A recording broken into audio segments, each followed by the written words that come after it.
निरंजनो निराकार एको देवो महेश्वरा मृत्युमुखात् गतं प्राणम बलादाकृष्य रक्षते। निरंजन निराकार महेश्वर ही एकमात्र महादेव हैं जो मृत्यु के मुख में गए हुए प्राण को बलपूर्वक निकालकर उसकी रक्षा करते हैं। मर्कंड ऋषि का पुत्र मार्कंडेय अल्पायु था। ऋषियों ने उसको शिव मंदिर में जाकर महामृत्युंजय मंत्र जपने की सम्मति प्रदान की। मार्कंडेय ऋषियों के वचनों में श्रद्धा रखकर शिव मंदिर में महामृत्युंजय मंत्र का यथाविधि जाप करने लगे। समय पर यमराज आए, किंतु मृत्युंजय की शरण में गए हुए को कौन छू सकता है। यमराज लौट गए। मार्कंडेय ने दीर्घायु पाई और मार्कंडेय पुराण की रचना भी की। ओम मृत्युंजय महादेव त्राहि मां शरणागतम जन्म मृत्यु जरा रोगै पीडितम कर्म बंधनई। हे मृत्युंजय महादेव, मैं सांसारिक दुविधाओं में फंसा हुआ हूं। रोग और मृत्यु मेरा पीछा नहीं छोड़ रहे हैं। मैं आपकी शरण में हूं, मेरी रक्षा कीजिए। महामृत्युंजय मंत्र महामंत्र है, जिसके यथाविधि पारायण से व्यक्ति पापों से छूटकर सुख समृद्धि प्राप्त करता है। इस लोक में नाना प्रकार के कष्टों से, मृत्यु भय से मुक्त होकर संपत्ति रिद्धि सिद्धि प्राप्त करने का सरल उपाय महामृत्युंजय मंत्र ही है।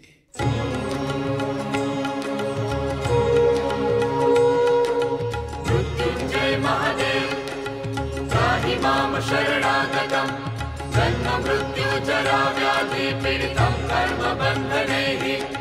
मृत्युंजय महादेव त्राहि मां शरणागतं जन्म मृत्यु जरा व्याधि पीडितं कर्म बन्धनैः। मृत्युंजय महादेव त्राहि मां शरणागतं जन्म मृत्यु जरा व्याधि पीडितं कर्म बन्धनैः।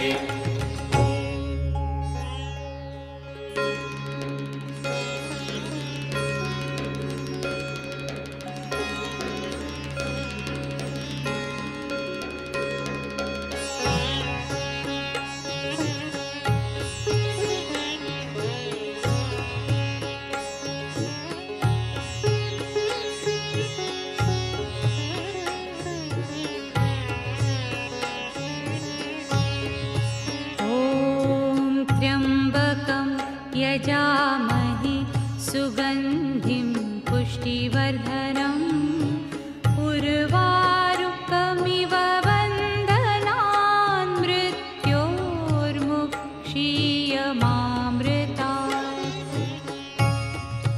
ॐ त्र्यम्बकं यजामहे सुगन्धिं पुष्टिवर्धनम् उर्वारुकमिव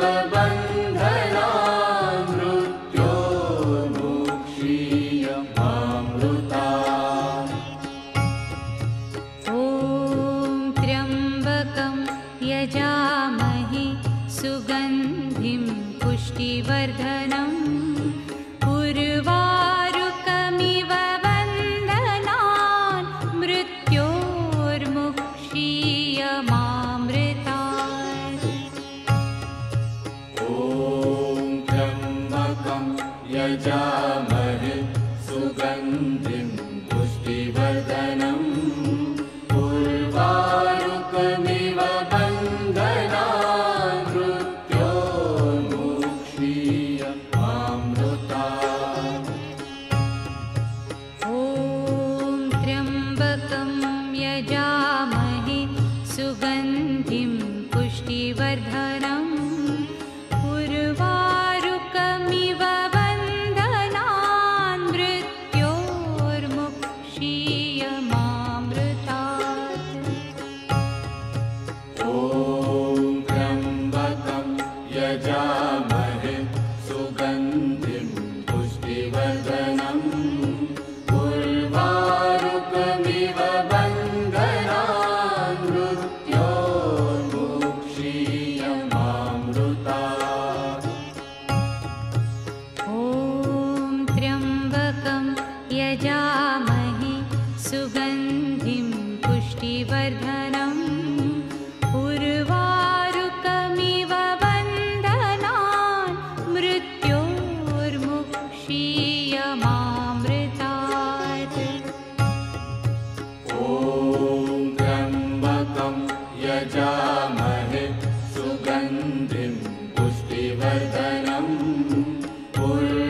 यजामहे सुगन्धिं पुष्टिवर्धनम् उर्वारुकमिव बन्धनान् मृत्योर्मुक्षीयमामृतात्। ॐ त्र्यम्बकं यजामहे सुगन्धिं पुष्टिवर्धनम् उर्वारुकमिव बन्धनान् मृत्योर्मुक्षीयमामृतात्। ॐ त्र्यम्बकं यजामहे सुगन्धिं पुष्टिवर्धनम् उर्वारुकमिव बन्धनान् मृत्योर्मुक्षीयमामृतात्। ॐ त्र्यम्बकं यजामहे सुगन्धिं पुष्टिवर्धनम् उर्वारुकमिव बन्धनान् मृत्योर्मुक्षीयमामृतात्। ॐ त्र्यम्बकं यजामहे सुगन्धिं पुष्टिवर्धनम् उर्वारुकमिव बन्धनान् मृत्योर्मुक्षीयमामृतात्। ॐ त्र्यम्बकं यजामहे सुगन्धिं पुष्टिवर्धनम् उर्वारुकमिव बन्धनान् मृत्योर्मुक्षीयमामृतात्। ॐ त्र्यम्बकं यजामहे सुगन्धिं पुष्टिवर्धनम् उर्वारुकमिव बन्धनान् मृत्योर्मुक्षीयमामृतात्। ॐ त्र्यम्बकं यजामहे सुगन्धिं पुष्टिवर्धनम् उर्वारुकमिव बन्धनान् मृत्योर्मुक्षीयमामृतात्। ॐ त्र्यम्बकं यजामहे सुगन्धिं पुष्टिवर्धनम् उर्वारुकमिव बन्धनान् मृत्योर्मुक्षीयमामृतात्। ॐ त्र्यम्बकं यजामहे सुगन्धिं पुष्टिवर्धनम् उर्वारुकमिव बन्धनान् मृत्योर्मुक्षीयमामृतात्। ॐ त्र्यम्बकं यजामहे सुगन्धिं पुष्टिवर्धनम् उर्वारुकमिव बन्धनान् मृत्योर्मुक्षीयमामृतात्। ॐ त्र्यम्बकं यजामहे सुगन्धिं पुष्टिवर्धनम् उर्वारुकमिव बन्धनान् मृत्योर्मुक्षीयमामृतात्।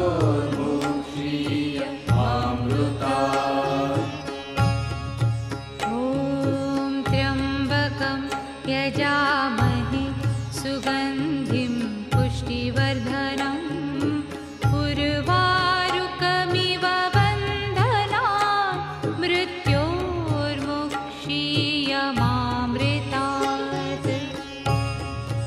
ॐ त्र्यम्बकं यजामहे सुगन्धिं पुष्टिवर्धनम् उर्वारुकमिव बन्धनान् मृत्योर्मुक्षीयमामृतात्। ॐ त्र्यम्बकं यजामहे सुगन्धिं पुष्टिवर्धनम् उर्वारुकमिव बन्धनान् मृत्योर्मुक्षीयमामृतात्।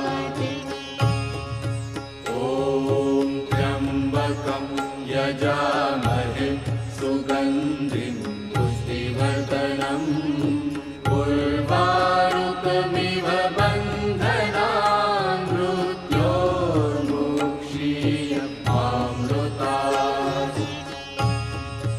ॐ त्र्यम्बकं यजामहे पुष्टिवर्धनम् उर्वारुकमिव बन्धनान् मृत्योर्मुक्षीयमामृतात्।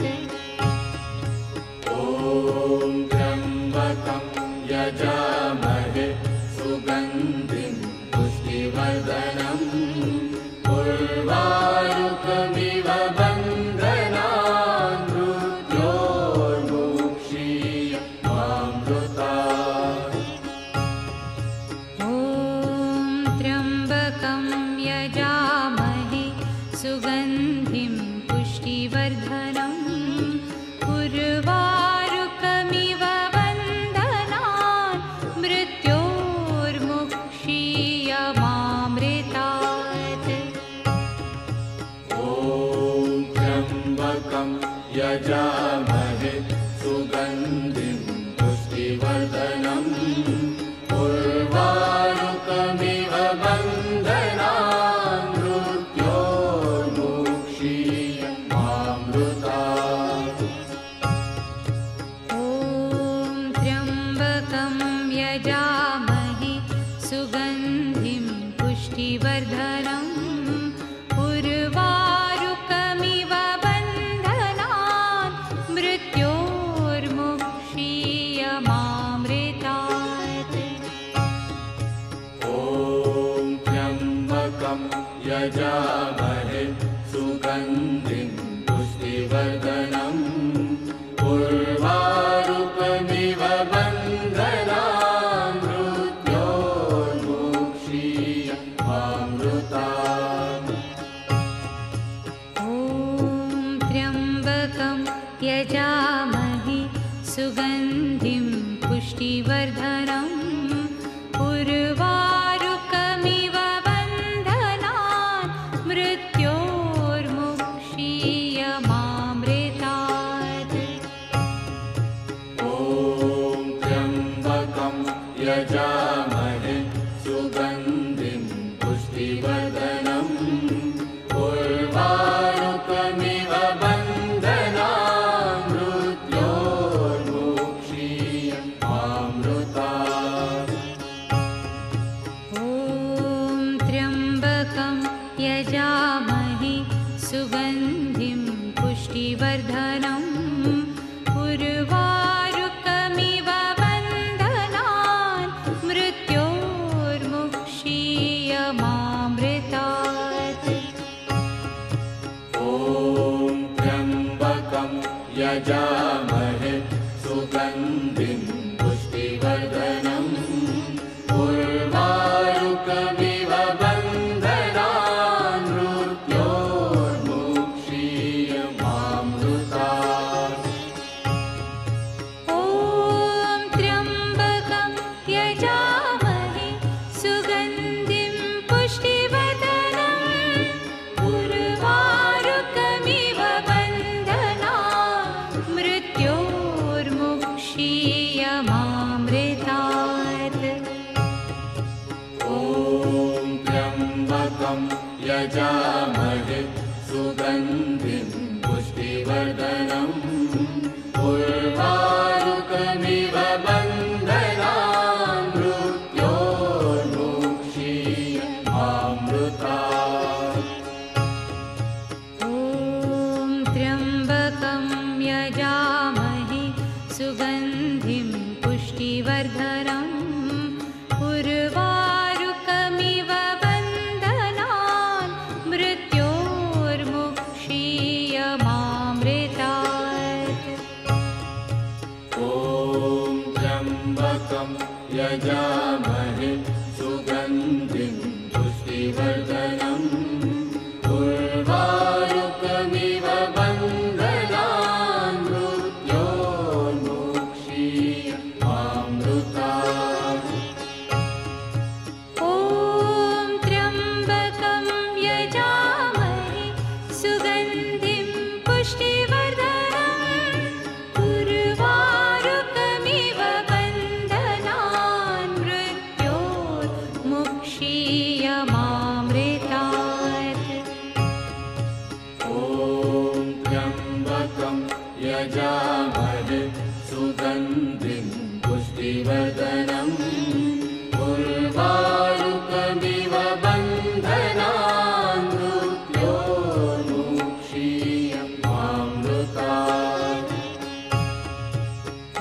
ॐ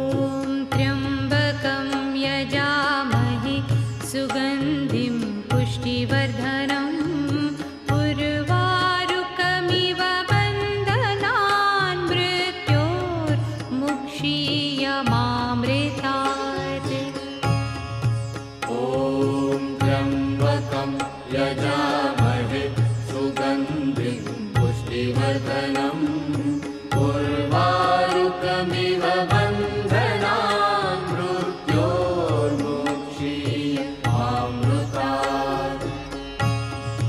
ॐ त्र्यम्बकं यजामहे सुगन्धिं पुष्टिवर्धनम् उर्वारुकमिव बन्धनान् मृत्योर्मुक्षीयमामृतात्। ॐ त्र्यम्बकं यजामहे सुगन्धिं पुष्टिवर्धनम् उर्वारुकमिव बन्धनान् मृत्योर्मुक्षीयमामृतात्। ॐ त्र्यम्बकं यजामहे सुगन्धिं पुष्टिवर्धनम् उर्वारुकमिव बन्धनान् मृत्योर्मुक्षीयमामृतात्। ॐ त्र्यम्बकं यजामहे सुगन्धिं पुष्टिवर्धनम् उर्वारुकमिव बन्धनान् मृत्योर्मुक्षीयमामृतात्। ॐ त्र्यम्बकं यजामहे सुगन्धिं पुष्टिवर्धनम् उर्वारुकमिव बन्धनान् मृत्योर्मुक्षीयमामृतात्। ॐ त्र्यम्बकं यजामहे सुगन्धिं पुष्टिवर्धनम् उर्वारुकमिव बन्धनान् मृत्योर्मुक्षीयमामृतात्।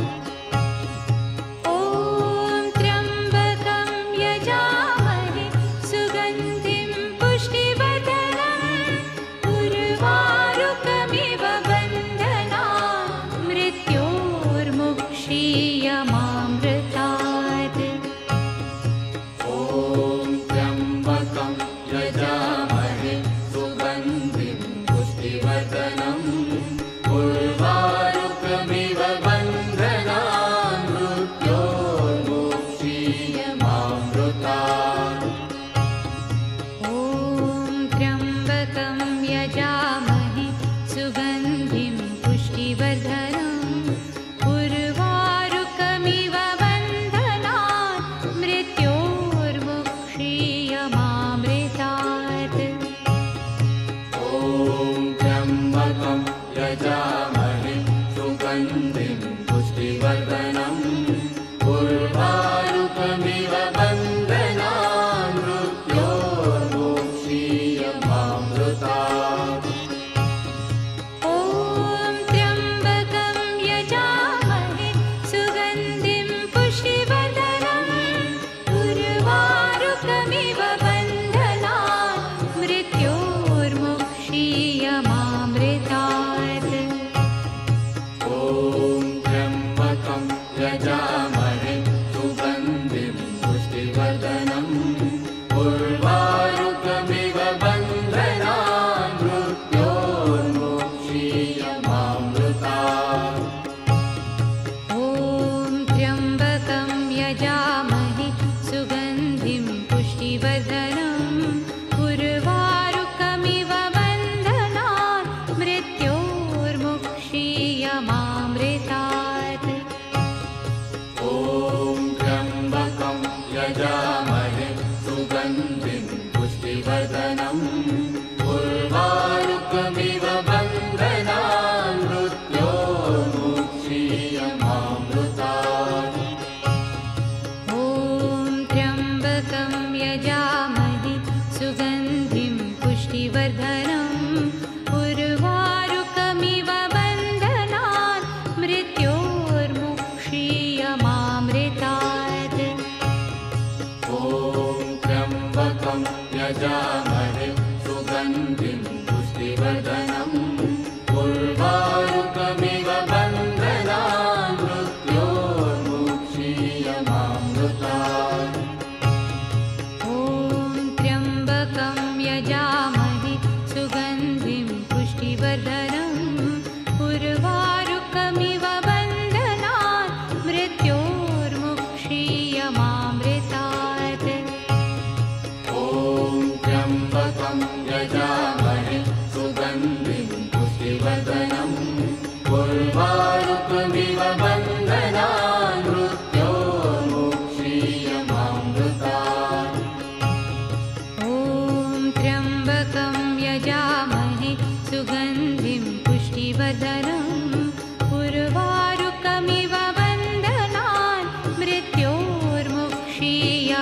ॐ त्र्यम्बकं यजामहे सुगन्धिं पुष्टिवर्धनम् उर्वारुकमिव बन्धनान् मृत्योर्मुक्षीयमामृतात्। ॐ त्र्यम्बकं यजामहे सुगन्धिं पुष्टिवर्धनम् उर्वारुकमिव बन्धनान् मृत्योर्मुक्षीयमामृतात्। ॐ त्र्यम्बकं यजामहे सुगन्धिं पुष्टिवर्धनम् उर्वारुकमिव बन्धनान् मृत्योर्मुक्षीयमामृतात्। मृत्युञ्जय महादेव त्राहि मां शरणागतं जन्म मृत्यु जरा व्याधि पीडितं कर्मबन्धनैः। मृत्युञ्जय महादेव त्राहि मां शरणागतं जन्म मृत्यु जरा व्याधि पीडितं कर्मबन्धनैः। मृत्युञ्जय महादेव त्राहि मां शरणागतं जन्म मृत्यु जरा व्याधि पीडितं कर्मबन्धनैः।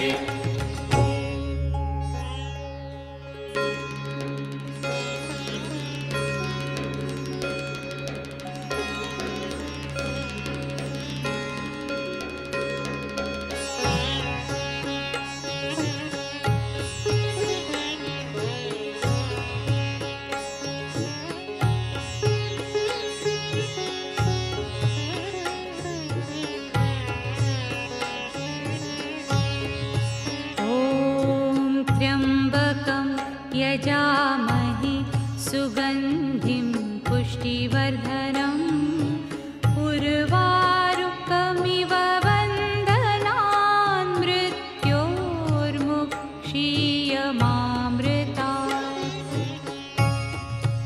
ॐ त्र्यम्बकं यजामहे सुगन्धिं पुष्टिवर्धनम् उर्वारुकमिव बन्धनान् मृत्योर्मुक्षीयमामृतात्। ॐ त्र्यम्बकं यजामहे सुगन्धिं पुष्टिवर्धनम् उर्वारुकमिव बन्धनान् मृत्योर्मुक्षीयमामृतात्। ॐ त्र्यम्बकं यजामहे सुगन्धिं पुष्टिवर्धनम् उर्वारुकमिव बन्धनान् मृत्योर्मुक्षीयमामृतात्। ॐ त्र्यम्बकं यजामहे सुगन्धिं पुष्टिवर्धनम् उर्वारुकमिव बन्धनान् मृत्योर्मुक्षीयमामृतात्। ॐ त्र्यम्बकं यजामहे सुगन्धिं पुष्टिवर्धनम् उर्वारुकमिव बन्धनान् मृत्योर्मुक्षीयमामृतात्। ॐ त्र्यम्बकं यजामहे सुगन्धिं पुष्टिवर्धनम् उर्वारुकमिव बन्धनान् मृत्योर्मुक्षीयमामृतात्। ॐ त्र्यम्बकं यजामहे सुगन्धिं पुष्टिवर्धनम् उर्वारुकमिव बन्धनान् मृत्योर्मुक्षीयमामृतात्।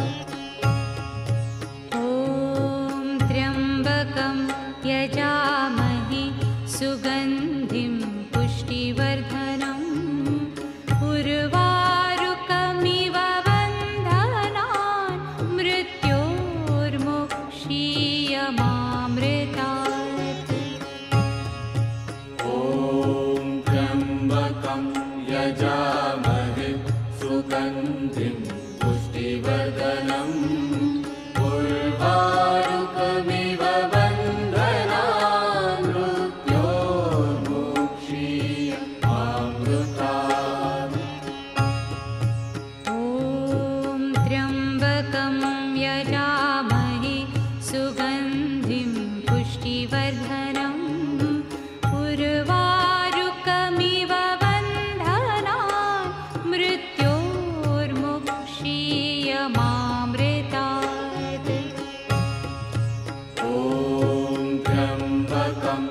यजामहे सुगन्धिं पुष्टिवर्धनम् उर्वारुकमिव बन्धनान् मृत्योर्मुक्षीयमामृतात्।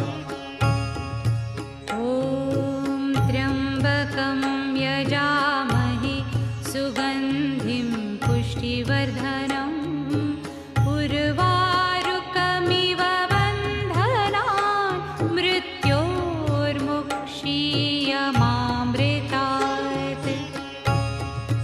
ॐ त्र्यम्बकं यजामहे सुगन्धिं पुष्टिवर्धनम् उर्वारुकमिव बन्धनान् मृत्योर्मुक्षीयमामृतात्। ॐ त्र्यम्बकं यजामहे सुगन्धिं पुष्टिवर्धनम् उर्वारुकमिव बन्धनान् मृत्योर्मुक्षीयमामृतात्। ॐ त्र्यम्बकं यजामहे सुगन्धिं पुष्टिवर्धनम् उर्वारुकमिव बन्धनान् मृत्योर्मुक्षीयमामृतात्। ॐ त्र्यम्बकं यजामहे सुगन्धिं पुष्टिवर्धनम् उर्वारुकमिव बन्धनान् मृत्योर्मुक्षीयमामृतात्। ॐ त्र्यम्बकं यजामहे सुगन्धिं पुष्टिवर्धनम् उर्वारुकमिव बन्धनान् मृत्योर्मुक्षीयमामृतात्। ॐ त्र्यम्बकं यजामहे सुगन्धिं पुष्टिवर्धनम् उर्वारुकमिव बन्धनान् मृत्योर्मुक्षीयमामृतात्। ॐ त्र्यम्बकं यजामहे सुगन्धिं पुष्टिवर्धनम् उर्वारुकमिव बन्धनान् मृत्योर्मुक्षीयमामृतात्। ॐ त्र्यम्बकं यजामहे सुगन्धिं पुष्टिवर्धनम् उर्वारुकमिव बन्धनान् मृत्योर्मुक्षीयमामृतात्। ॐ त्र्यम्बकं यजामहे सुगन्धिं पुष्टिवर्धनम् उर्वारुकमिव बन्धनान् मृत्योर्मुक्षीयमामृतात्। ॐ त्र्यम्बकं यजामहे सुगन्धिं पुष्टिवर्धनम् उर्वारुकमिव बन्धनान् मृत्योर्मुक्षीयमामृतात्।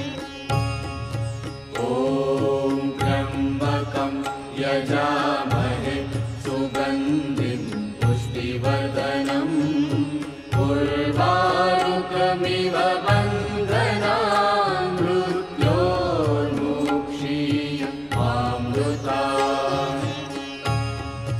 ॐ त्र्यम्बकं यजामहे सुगन्धिं पुष्टिवर्धनम् उर्वारुकमिव बन्धनान् मृत्योर्मुक्षीयमामृतात्। ॐ त्र्यम्बकं यजामहे सुगन्धिं पुष्टिवर्धनम्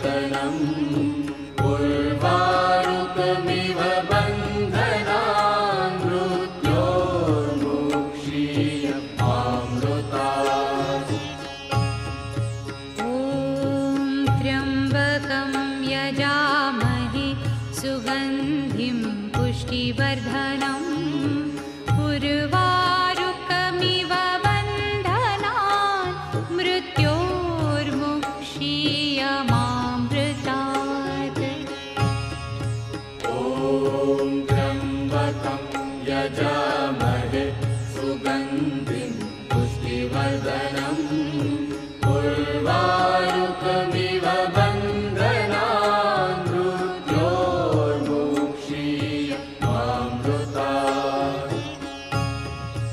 ॐ त्र्यम्बकं यजामहे सुगन्धिं पुष्टिवर्धनम् उर्वारुकमिव बन्धनान् मृत्योर्मुक्षीयमामृतात्।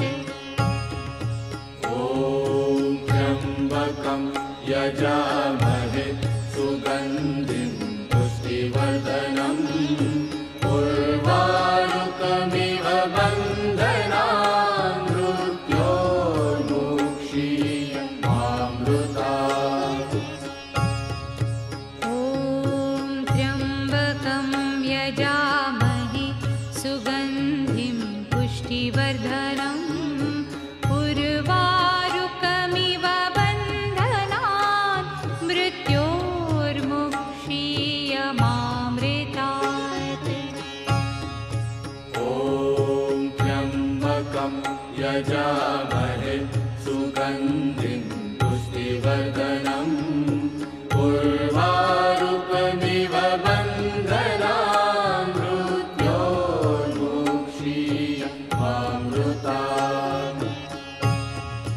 ॐ त्र्यम्बकं यजामहे सुगन्धिं पुष्टिवर्धनम् उर्वारुकमिव बन्धनान् मृत्योर्मुक्षीयमामृतात्। ॐ त्र्यम्बकं यजामहे सुगन्धिं पुष्टिवर्धनम् उर्वारुकमिव बन्धनान् मृत्योर्मुक्षीयमामृतात्। ॐ त्र्यम्बकं यजामहे सुगन्धिं पुष्टिवर्धनम् उर्वारुकमिव बन्धनान् मृत्योर्मुक्षीयमामृतात्। ॐ त्र्यम्बकं यजामहे सुगन्धिं पुष्टिवर्धनम् उर्वारुकमिव बन्धनान् मृत्योर्मुक्षीयमामृतात्। ॐ त्र्यम्बकं यजामहे सुगन्धिं पुष्टिवर्धनम् उर्वारुकमिव बन्धनान् मृत्योर्मुक्षीयमामृतात्।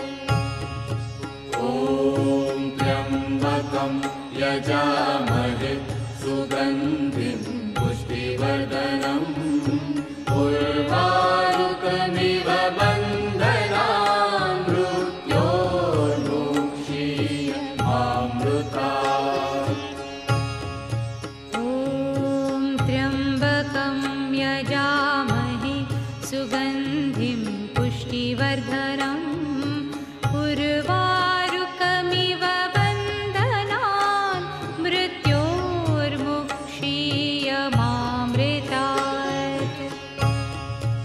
ॐ त्र्यम्बकं यजामहे सुगन्धिं पुष्टिवर्धनम् उर्वारुकमिव बन्धनान् मृत्योर्मुक्षीयमामृतात्। ॐ त्र्यम्बकं यजामहे सुगन्धिं पुष्टिवर्धनम् उर्वारुकमिव बन्धनान् मृत्योर्मुक्षीयमामृतात्। ॐ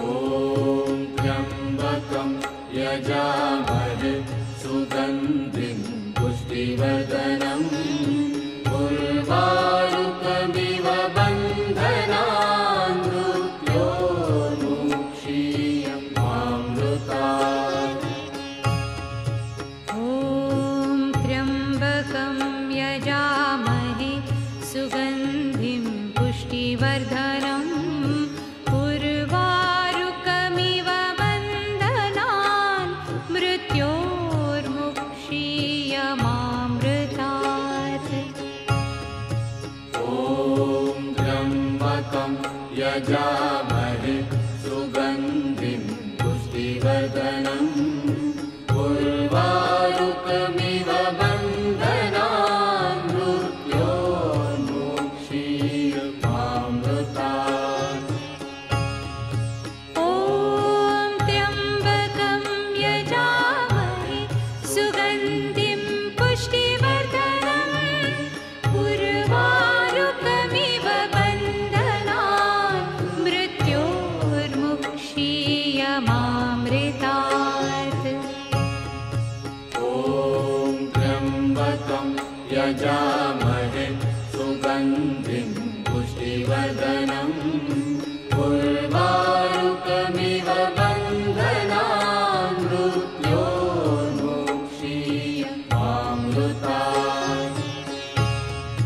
ॐ त्र्यम्बकं यजामहे सुगन्धिं पुष्टिवर्धनम् उर्वारुकमिव बन्धनान् मृत्योर्मुक्षीयमामृतात्। ॐ त्र्यम्बकं यजामहे सुगन्धिं पुष्टिवर्धनम् उर्वारुकमिव बन्धनान् मृत्योर्मुक्षीयमामृतात्। ॐ त्र्यम्बकं यजामहे सुगन्धिं पुष्टिवर्धनम् उर्वारुकमिव बन्धनान् मृत्योर्मुक्षीयमामृतात्। ॐ त्र्यम्बकं यजामहे सुगन्धिं पुष्टिवर्धनम् उर्वारुकमिव बन्धनान् मृत्योर्मुक्षीयमामृतात्। ॐ त्र्यम्बकं यजामहे सुगन्धिं पुष्टिवर्धनम् उर्वारुकमिव बन्धनान् मृत्योर्मुक्षीयमामृतात्। ॐ त्र्यम्बकं यजामहे सुगन्धिं पुष्टिवर्धनम् उर्वारुकमिव बन्धनान् मृत्योर्मुक्षीयमामृतात्। ॐ त्र्यम्बकं यजामहे सुगन्धिं पुष्टिवर्धनम् उर्वारुकमिव बन्धनान् मृत्योर्मुक्षीयमामृतात्। ॐ त्र्यम्बकं यजामहे सुगन्धिं पुष्टिवर्धनम् उर्वारुकमिव बन्धनान् मृत्योर्मुक्षीयमामृतात्। ॐ त्र्यम्बकं यजामहे सुगन्धिं पुष्टिवर्धनम् उर्वारुकमिव बन्धनान् मृत्योर्मुक्षीयमामृतात्। ॐ त्र्यम्बकं यजामहे सुगन्धिं पुष्टिवर्धनम् उर्वारुकमिव बन्धनान् मृत्योर्मुक्षीयमामृतात्। ॐ त्र्यम्बकं यजामहे सुगन्धिं पुष्टिवर्धनम् उर्वारुकमिव बन्धनान् मृत्योर्मुक्षीयमामृतात्। ॐ त्र्यम्बकं यजामहे सुगन्धिं पुष्टिवर्धनम् उर्वारुकमिव बन्धनान् मृत्योर्मुक्षीयमामृतात्। ॐ त्र्यम्बकं यजामहे सुगन्धिं पुष्टिवर्धनम् उर्वारुकमिव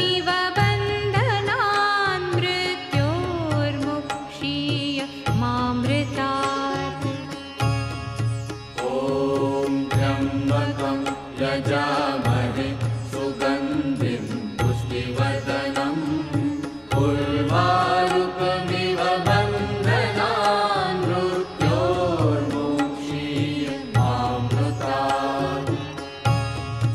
ॐ त्र्यम्बकं यजामहे सुगन्धिं पुष्टिवर्धनम् उर्वारुकमिव बन्धनान् मृत्योर्मुक्षीय मामृतात्।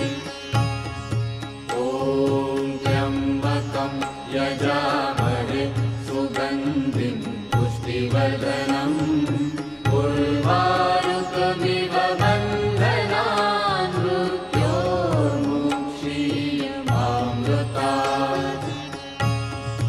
ॐ त्र्यम्बकं यजामहे सुगन्धिं पुष्टिवर्धनम् उर्वारुकमिव बन्धनान् मृत्योर्मुक्षीय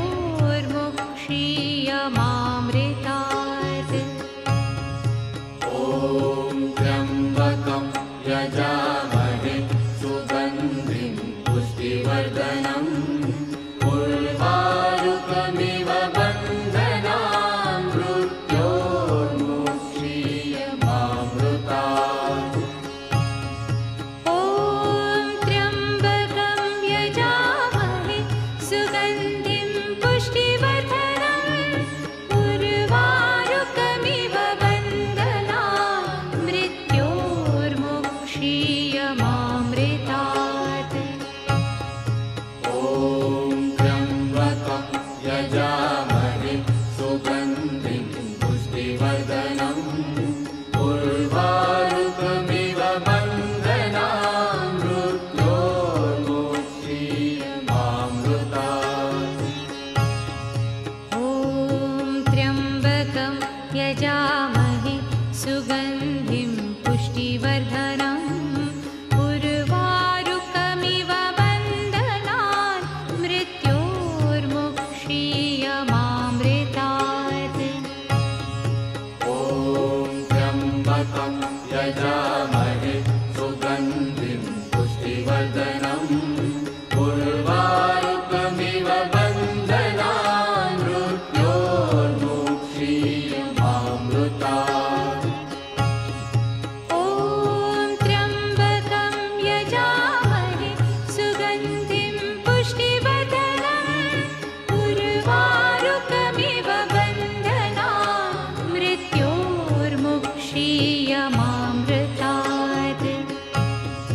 ॐ त्र्यम्बकं यजामहे सुगन्धिं पुष्टिवर्धनम् उर्वारुकमिव बन्धनान् मृत्योर्मुक्षीय मामृतात्। ॐ त्र्यम्बकं यजामहे सुगन्धिं पुष्टिवर्धनम् उर्वारुकमिव बन्धनान् मृत्योर्मुक्षीय मामृतात्। ॐ त्र्यम्बकं यजामहे सुगन्धिं पुष्टिवर्धनम् उर्वारुकमिव बन्धनान् मृत्योर्मुक्षीय मामृतात्। ॐ त्र्यम्बकं यजामहे सुगन्धिं पुष्टिवर्धनम् उर्वारुकमिव बन्धनान् मृत्योर्मुक्षीय मामृतात्। ॐ त्र्यम्बकं यजामहे सुगन्धिं पुष्टिवर्धनम् उर्वारुकमिव बन्धनान् मृत्योर्मुक्षीय मामृतात्। ॐ त्र्यम्बकं यजामहे सुगन्धिं पुष्टिवर्धनम् उर्वारुकमिव बन्धनान् मृत्योर्मुक्षीय मामृतात्। ॐ त्र्यम्बकं यजामहे सुगन्धिं पुष्टिवर्धनम् उर्वारुकमिव बन्धनान् मृत्योर्मुक्षीय मामृतात्। ॐ त्र्यम्बकं यजामहे सुगन्धिं पुष्टिवर्धनम् पुष्टिवर्धनम् उर्वारुकमिव बन्धनान् मृत्योर्मुक्षीयमामृतात्।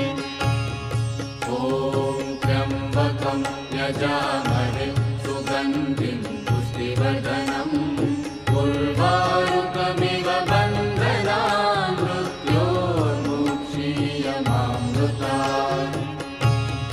ॐ त्र्यम्बकं यजामहे सुगन्धिं पुष्टिवर्धनम् उर्वारुकमिव बन्धनान् मृत्योर्मुक्षीयमामृतात्।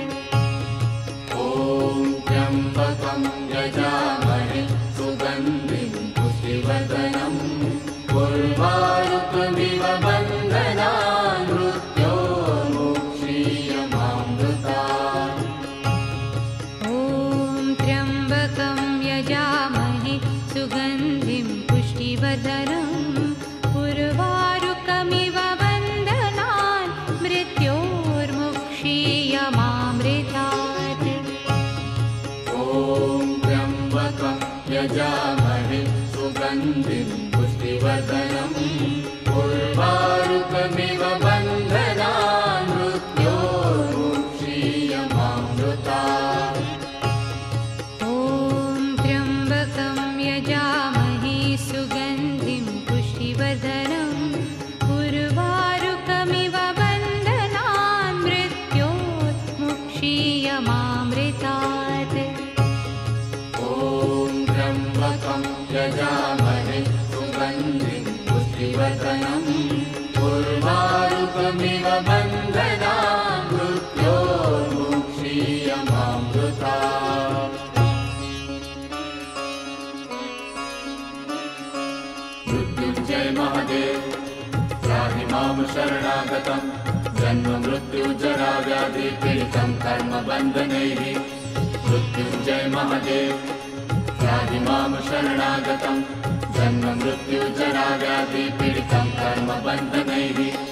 मृत्युञ्जय महादेव त्राहि मां शरणागतं जन्म मृत्युजरा व्याधि पीडितं कर्मबन्धनैः। मृत्युञ्जय महादेव त्राहि मां शरणागतं जन्म मृत्युजरा व्याधि पीडितं कर्मबन्धनैः। मृत्युञ्जय महादेव त्राहि मां शरणागतं जन्म मृत्युजरा व्याधि पीडितं कर्मबन्धनैः। मृत्युञ्जय महादेव त्राहि मां शरणागतं जन्म मृत्युजरा व्याधि पीडितं कर्मबन्धनैः। मृत्युञ्जय महादेव त्राहि मां शरणागतं जन्म मृत्युजरा व्याधि पीडितं कर्मबन्धनैः। मृत्युञ्जय महादेव त्राहि मां शरणागतं जन्म मृत्युजरा व्याधि पीडितं कर्मबन्धनैः। मृत्युञ्जय महादेव त्राहि मां शरणागतं जन्म मृत्युजरा व्याधि पीडितं कर्मबन्धनैः। मृत्युञ्जय महादेव त्राहि मां शरणागतं जन्म मृत्युजरा व्याधि पीडितं कर्मबन्धनैः। मृत्युञ्जय महादेव त्राहि मां शरणागतं जन्म मृत्युजरा व्याधि पीडितं कर्मबन्धनैः।